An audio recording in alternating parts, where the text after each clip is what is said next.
There's so many different ideas of what makes a brand a brand.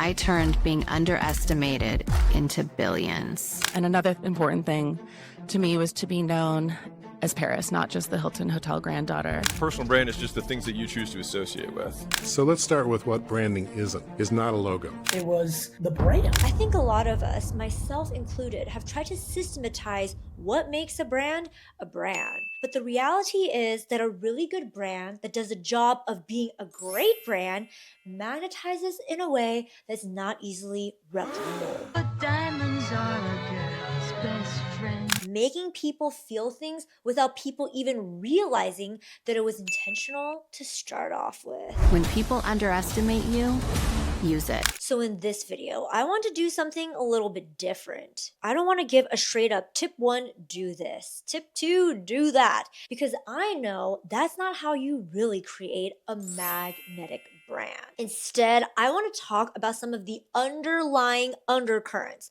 the nuances, so that instead we can learn the process of how to create a je ne sais quoi brand. This video is a part of my own Your Game miniseries, where we explore the one and only game that you can play, that you can own. Find your incomparable game by subscribing so you don't miss out on an episode. So what I've noticed is that if you really want to brand yourself like the celebrity, then what it really means is that we need to create something almost iconic for a certain position. Now, if you have watched the other videos on my channel, you would know that I stress how important it is to own a position, especially when we're operating in today's very noisy and competitive landscape. So in order to talk about the process of figuring out how to create this iconic brand, we need to first understand how do audiences and thus people process new information, new stimuli, new people. We need to understand that human beings are not robots. We have finite energy going into each and every day, meaning it's not an unlimited supply. And so naturally, we can conclude that human beings are just wired to always figure out how to best utilize that energy, whether they should conserve energy here or put more energy there, what's going to get them closer to their goals. Now, what takes up a lot of energy is the brain processing information. Now, to get nerdy on y'all, David Kahneman, in his Nobel Prize winning book, Thinking Fast and Thinking Slow, talked about this principle of system 1 and system 2 thinking. Whenever someone has like new stimulus, new information coming into their brain, they're going to make a decision on whether to use system 1 or system 2 thinking. System 1 is what I'm going to call the rabbit brain. It is fast, it is automatic, it is intuitive, and it utilizes less energy. Now, system 2 is what I call the turtle brain. It is slow, deliberate, methodical, analytical.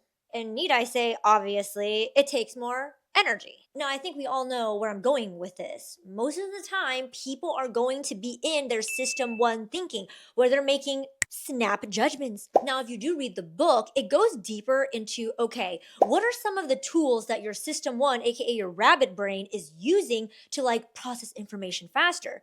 And one of those mental shortcuts is through representativeness. AKA, most people judge things based on how similar it is to an existing stereotype, so they can mentally quickly file it away in their mental filing cabinet. Now, the important thing here is that if you are filed in the cabinet, well, guess what?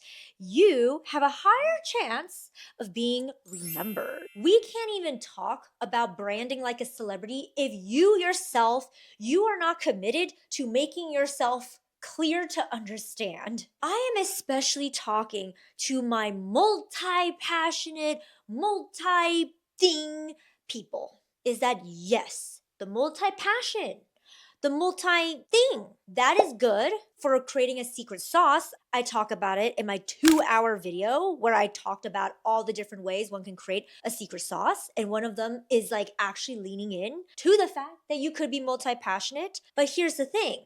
You need to channel it properly. You still need to make sure that you're quick to understand, quick to mentally categorize so that you can at least get your foot in the door and be remembered. Okay, so let's get to the goods. How to brand yourself like a celebrity. To see this in practice, I'm going to turn our attention to Hollywood. I have came across sometimes really good actors where I'm like, okay, this girl, she knows how to act. But for some reason, they're never an A-list actor. They never become to that level because they never land the leading roles. And it's almost like becoming like a self-perpetuating cycle because the fact that they do not land the leading role means that they're most often what we call fill-in characters, fill-in actors. And so therefore, they don't really have the space, the screen time, the opportunity to really showcase how good their acting is. The world never actually gets the opportunity to even see how good they actually are. So if anything, what we can learn from Hollywood is that sometimes being really good at what you do is not enough. Now, actors, just like entrepreneurs, need to balance their art and craft with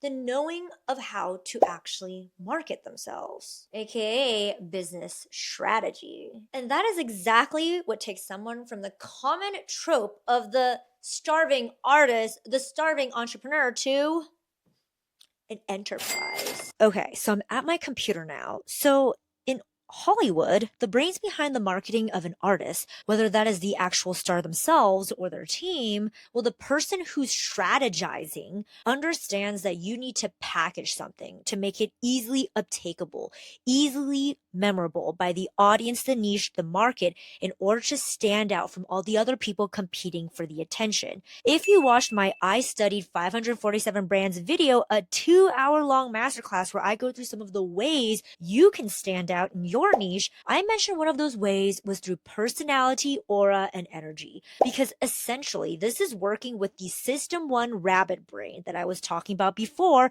of which most people are using to process you initially, and getting them to quickly understand you by making it clear how you want them to feel when they are in your energy. Keyword, feel. Now, from analyzing a lot of the energy auras of a lot of the top celebrities through time, I have put together my aura matrix.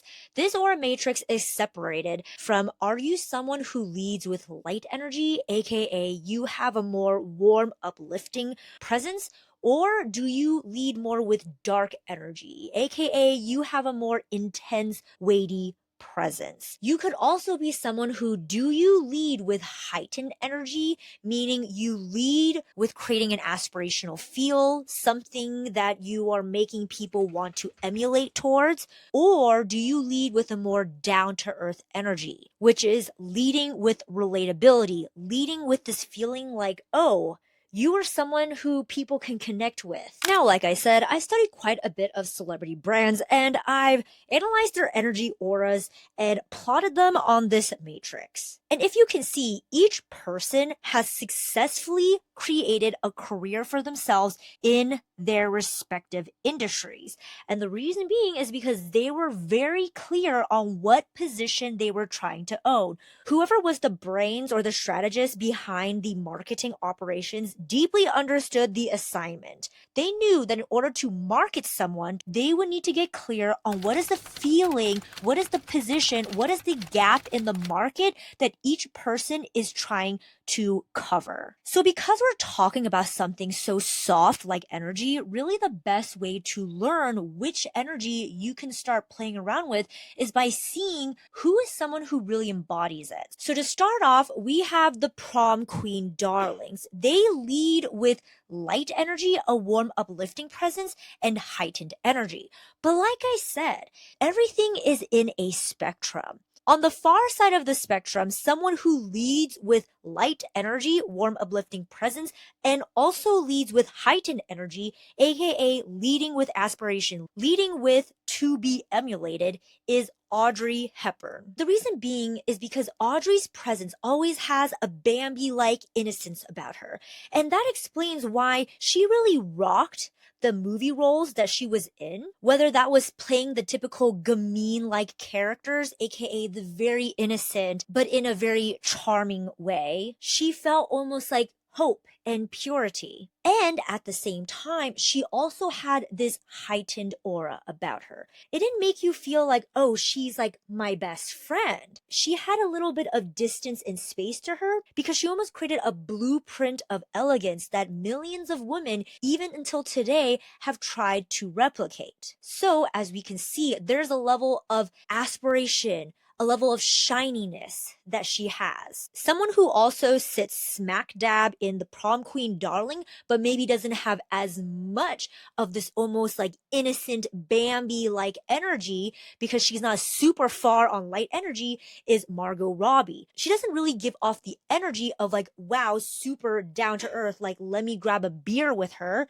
which is something that Jennifer Lawrence has, which we're going to get to when we get to Girl Next Door. As you can see, both Margot Robbie and Jennifer Lawrence have the same amount of lightness, but one leads a bit more with aspiration to be emulated. There's a little bit of distance in energy, and the other has a more grounded, relatable energy. She's okay with showing more flaws than most people. Now, what does it look like to be pretty neutral on dark or light energy and lead just more with heightened energy?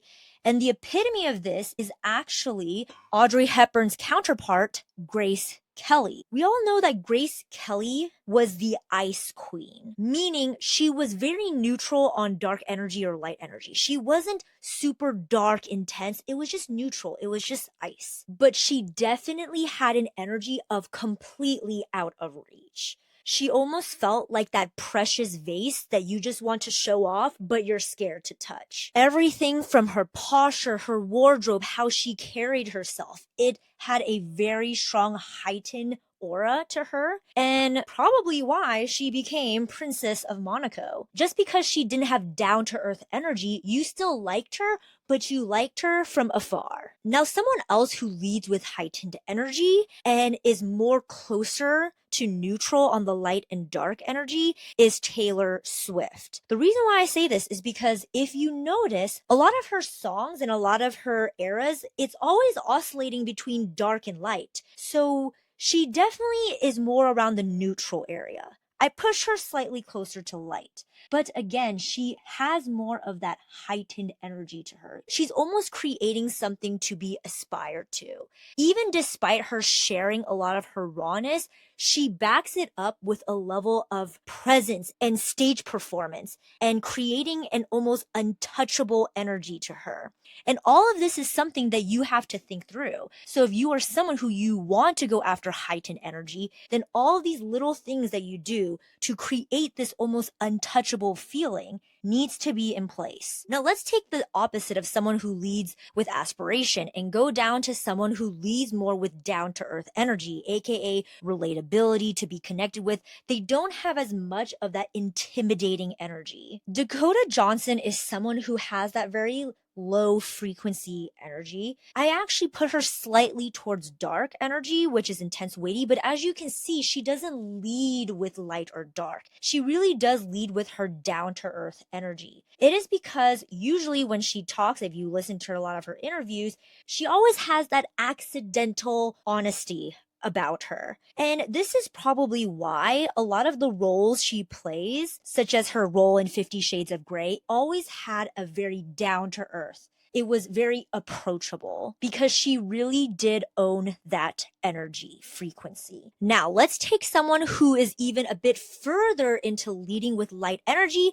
but still maintains that down to earth groundedness. And that is Drew Barrymore. She really is the epitome of that girl next door. Super cozy, super relatable, and highly encouraging. She feels sunny. But as you can see, it's a different type of light energy than Audrey Hepburn, who leads more with that heightened energy. This one feels a bit more grounded. You feel like you can chill on a couch with her. Now let's take someone who's high in the light energy, but not as clear on whether it's heightened energy or down to earth energy. And that is Sabrina Carpenter. It's hard to place whether she leads with aspiration or leads with relatability because I can see both. With her song lyrics, is definitely down to earth, but she still has a little bit of that, we're still praising her from afar type of energy. So we can definitely say that therefore she actually leads with that light energy, that warm, uplifting presence. And that is why she has really taken the music industry by storm, because she really filled a gap in the marketplace where we just wanted a pop princess. So who is the opposite of someone with light energy? AKA, who's the opposite of Sabrina Carpenter, the pop princess? And that is Billie Eilish, who she leads more with that dark, intense, weighty presence. A lot of her songs talk about really heavy things. Now, a lot of people think that, oh, it's just about having black, right? It's just coloring. It is seriously an energy. Even if we were to strip away the colors of their outfits, we can see that the energy is definitely darker. To take an example, Kristen Stewart, sometimes she is wearing light clothes, but she still has that dark, intense, weighty presence. It just feels a little bit more cerebral. And that's what she leads with. And that's why a lot of the roles that she has, such as in Twilight, she did play someone who they were intense. They were always in their heads because it seemed that they were contemplating something really deep. Now let's take someone who exemplifies the wild child, who leads with both dark energy and down-to-earth energy. And that is Amy Winehouse. I think we can all see that she definitely has an intense, weighty presence. Her songs, what she talks about, it always has a lot of like deeper meaning to it, deeper substance. But the reason why she also leads very heavily with down-to-earth energy is because this is a different type of relatability than the girl next door, who leads with a more light, relatable energy. The wild child leads more with being around her feels like you are okay to be in complete chaos. It is essentially giving you permission to be in a complete cathartic era, a rebellious era. This person gives you that feeling that you have complete permission to rage, to cry, to admit your ugly truths, and to just own all of that messiness. This is very different from the prom queen darling. It's the complete opposite, because the prom queen darling leads with she is trying to stretch your sense of what your life, your brand, your business could look like. She leads with aspiration, shininess. And this is very different from the girl next door, who makes you feel safe, cozy, who gives you permission to start, who makes you feel normal that you're going through struggles. It's less like you are allowed to be absolutely chaotic and more like it's safe. You can accept yourself. Now, this leads us into the last category, which is the femme fatale.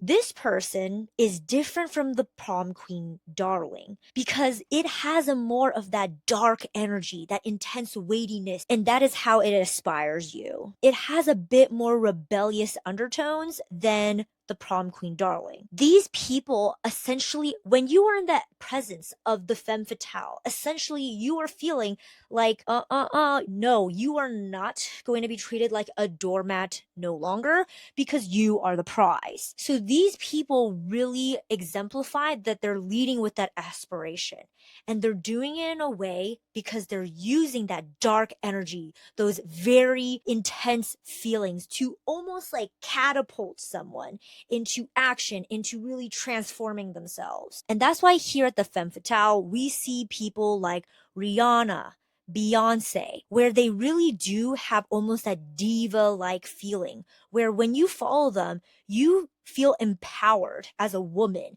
because essentially they're making you feel, no, I'm not going to be treated like a doormat. I'm going to stand up for myself because I'm the prize. By the ways, this video is sponsored by me. If you're someone who you're tired of going back and forth with ChatGPT trying to create this brand, you're tired of its generic response, then I highly encourage you to click the link down below. For a limited time right now, I am opening beta spots to work privately one-to-one with me because this is the type of stuff that I love to do. We're gonna take a look at yourself. We're gonna take a look at your niche. We're going to take a look at your big picture goals. Click the link down below to learn more about the exact process. Now, anyways, back to the video. Okay, so now that we really understand that you really need to own a position, you have to be clear. I want to talk about one of the ways one can do that. Now, it's no surprise that since I'm obsessed with all of this branding stuff, I started to do some research into how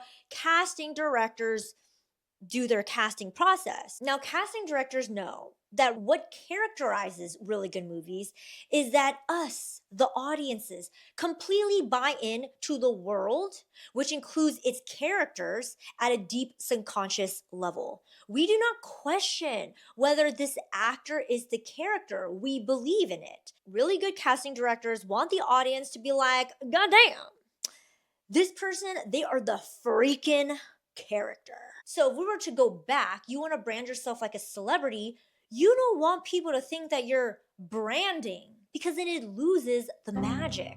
This is why sometimes, I don't know about you, but I see this a lot with the bro marketers. You know, right now, branding, personal branding is all the rage. I'm going after a very competitive niche. Good luck me. But as you know, I'm always keeping a pulse on this space. And I've noticed that bro marketers are starting to utilize like branding hacks, branding tips. Like they're like telling their story, being a little bit vulnerable here and there, trying to create a backstory, a reason why their brand exists. I don't know about you, but like when I look at it, I'm just like, something feels off. They're just branding to brand. They're not the brand. It didn't have the desired effect because I can see right through it. And so that's kind of what we need to be careful about in today's era of like, you really want to brand yourself like a celebrity, you need to be aware that everyone is trying to brand themselves like a celebrity. So it's not about, again, we talk about it's not about tips, it's not about hacks, it's not about tricks, because those are easy to implement. If you really want to get the job done, then get the job done. Create the feeling, create the magic. So let's continue with this casting director process. How are the really top casting directors, how are they really casting the correct people for the role where you are bought in? Really good ones intuitively know that they need to deeply understand how society already sees an existing actor out in the marketplace. They understand innately that people type, categorize, classify to make sense of a confusing world. And so, in order for a casting director to work this magic of creating a believable world with believable characters, they need to be very keenly aware of this delicate balance of the perceived essence that the audience already sees from a certain actor.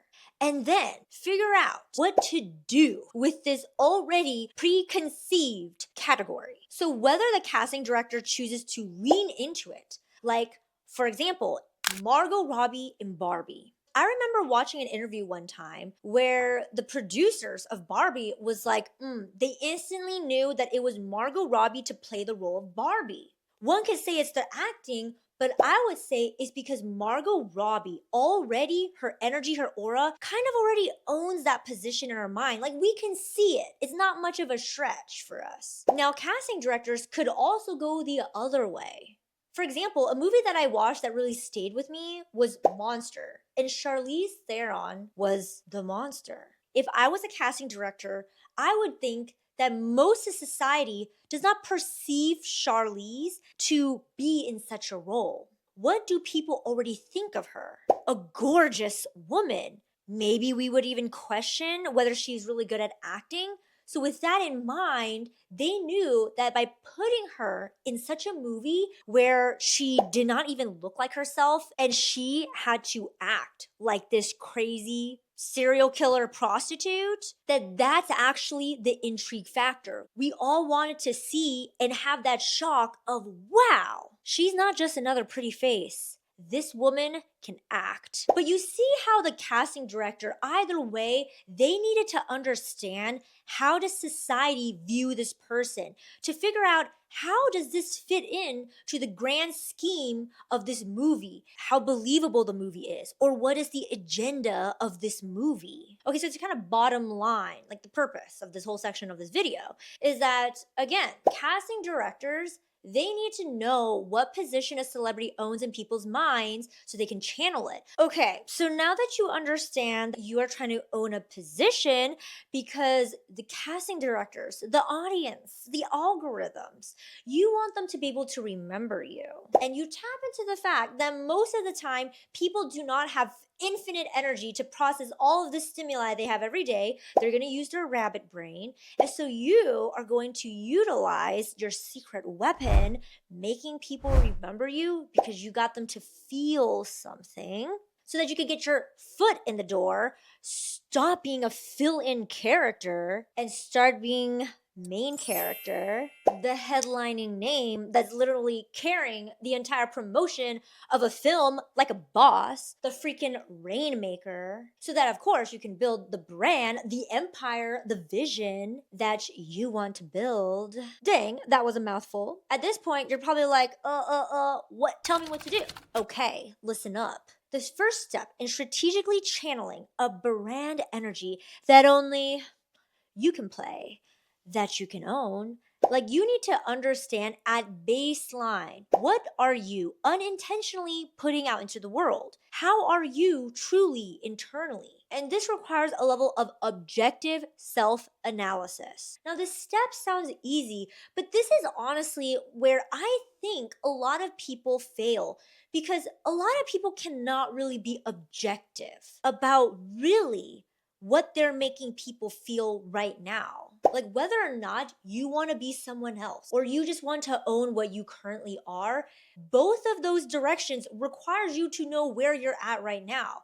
Because if you want to go after a feeling that you may not naturally exude right now, well, you kind of need to know where are your shortcomings. Like, if we're thinking about actresses and celebrities who really create that believable brand, I'm gonna guess they have a ruthless objectivity so that they can be objective about what is it they need to work on. They can analyze it, they can think about it, right? They can practice it. But you don't know what to improve, you don't know what to practice, you don't know what to focus on if you don't really truly know what you are working with to start off with. Remember how I talked about you have to have a secret sauce. You need to differentiate yourself from the rest of the people. Now, what I have noticed sometimes holds a lot of people back is that there's always like a trending archetype. There's always a trending energy where everyone wants to be this certain energy or this certain profile. And so really the reality of the situation, in my opinion, is that sometimes whenever there's like a trending vibe, like for instance,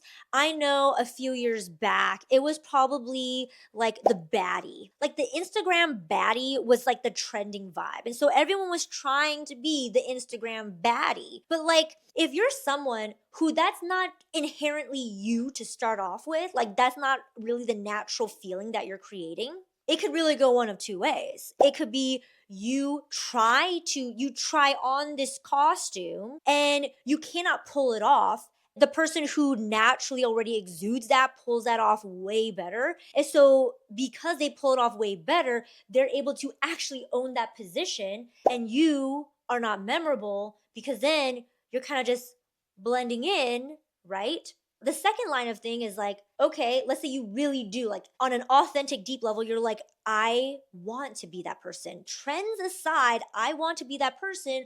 Well, you kind of also then need to be objective of where you're falling short so you can really bring it. You can really work on certain things, aspects of yourself. You'll know exactly what flavor you're missing, what seasoning needs to be added to this soup.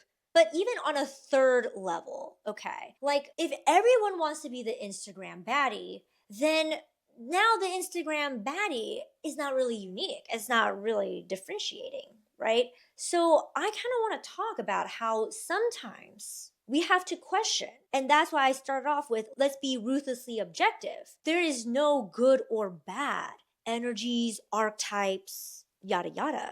And actually, when you're not even consciously aware of the preconceived notions, the preconceived rankings in your head about certain attributes, you could actually be missing a range of possibilities of secret energies, secret sauces, secret games that only you can play because you've kind of just not allowed it to even enter your conscious awareness, right? So really the first step is that we need to like take out prejudices in our minds. We need to come into this like a blank slate, take out societal programming of what good or bad attributes are, because at the end of the day, all attributes are amazing. All attributes are beautiful. So to kind of showcase how this could play out in your head so you know what to look for, I have noticed that if you live in more Western countries, I noticed that extroversion is a more highly regarded trait. Like we're programmed to think this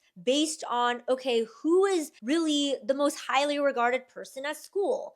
Usually it's like the popular cheerleader. Well, usually she's an extrovert. And the nerdy bookworm girl who's an introvert, well, she is like you. She's like bullied. That's like what we grew up with. So these societal programming start to creep up into our heads. And let's say you're someone who you're actually introverted, but you have been pretending you're an extrovert this whole time versus just owning the fact that you were introverted. You could have now leaned into a story. You could have leaned into some tension, some feeling, some unspoken thing that other people are not talking about just because you have truly discovered yourself. And this could even go the other way too. Like I have noticed that in some Asian cultures, introversion is more highly regarded than extroversion. Introversion in a sense that in some East Asian cultures, especially in Asian cultures that are guided by more Confucian philosophies, usually in this culture, there is more esteem placed on someone who's able to have more modesty or more self-restraint. They're more controlled, considerate, so they have a respect for hierarchy. So this has a more introverted feeling than Western extroversion. So really what they're valuing is someone who's able to like read the room, be respectful, be considerate, not be noisy, not step out of line and cause a scene. And so even though it's not explicit, like, oh, we value introversion, sometimes by valuing certain other things, it starts to indirectly have a consequence that naturally those who lean towards introversion tend to have more societal respect. So anyways, my point is that sometimes in order to even do this work, we need to be consciously aware of like, where am I? What society, what upbringing did I grow up in? And what attributes may have accidentally been programmed in my mind as superior? Because then we can now pose the question to ourselves, are we that? And strangely, the beauty of why we would want to do this is because if I'm trying to help you find your differentiation, we cannot all want to be Instagram baddies or the sweet Korean good girl, because then we're just going to become an ocean of conformity and sameness, and then why would someone remember us? Okay, so once you kind of do that, you ask yourself those questions, now we can decide from here. There's really two paths one can take. It's either, again, you lean in to that, have that be your secret sauce, or you actively redirect. Meaning, let's say what you naturally give off is not really the aura or the energy that you really want to build your brand around, where you're going to actively redirect. But you're going to do it in a certain way that is magnetic.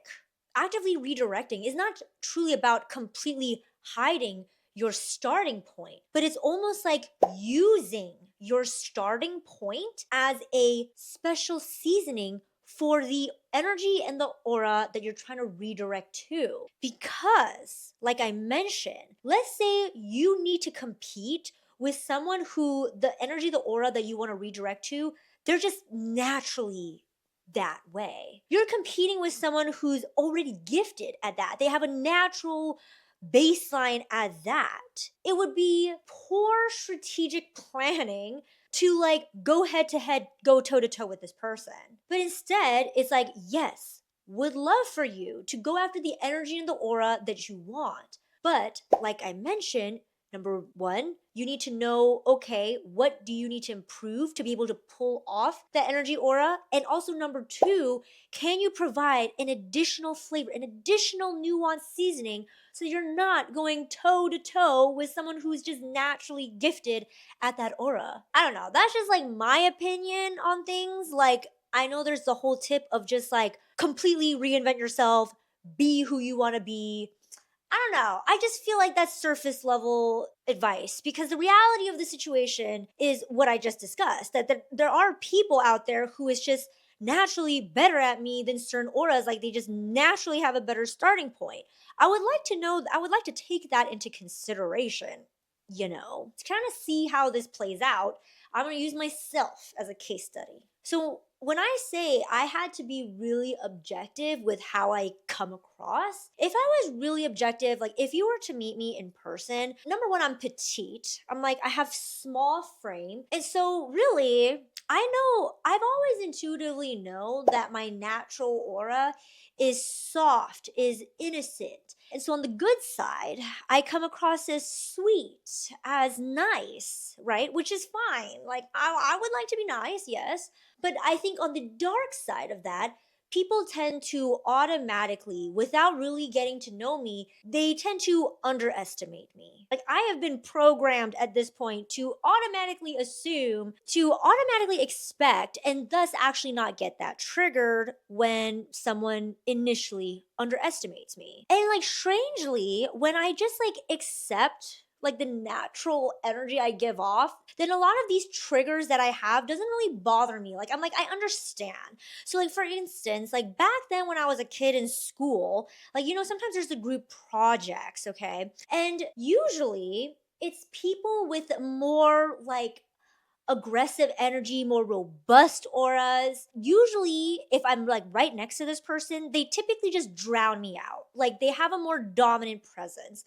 And so, when I was a kid, I used to get kind of offended. Like, let's say we're doing a project, and I feel like I was the one who actually was like pulling the weight of that project. But whenever we talk to an outside person, maybe the teacher, maybe the professors, like I don't know, some outside person, usually I noticed that this person would direct more, like it's all subtle, right? It's just an energy thing, but like you can tell like they seem to direct more. The initial direction of like who they're looking at to address is usually the person who has a more natural dominant aura, right? And so I remember that used to like bother me a lot because I'm like, dude, I'm like the one pulling the weight on this project. Like, treat me with some respect here. But now that I've like grown older and I've just been just like objective with myself, I'm like, okay, like naturally this is the aura I project. And so now I could come from a calm place, but then I redirect. I know, okay, well, I may need to improve this aspect of how I present myself. Or I can maybe lean in to this fact. Like me even telling this story is technically me leaning in into this tension, into this starting point, into this baseline. And strangely enough, recently, as time went on, I've decided to just own this energy, owning the fact that, okay, the cards that I'm dealt with is that I'm going to need to fight and exert more of myself to even be taken as credible in anything. I need to fight more to be seen as main character because apparently people naturally denote me as supporting character. But strangely enough, it's like empowering to just like own it. I'm like, yeah, that's just me. And that's the game I'm playing. That's the cards I'm dealt with. And I'll play that game. I'll play it. Sometimes, in order for you to see the many different paths you can take of like what to own, how to own, what to improve, you need to just know thyself, okay? And remove existing prejudices of what you should or should not be. Because now you have just opened the world to so many different pathways, so many different opportunities that you can now capitalize on. Now, energy and aura is just one component of finding your secret sauce that is going to help you step into the power player brand that you are. Watch my full masterclass here to get the full rundown of all the components needed to build a powerful magnetic brand.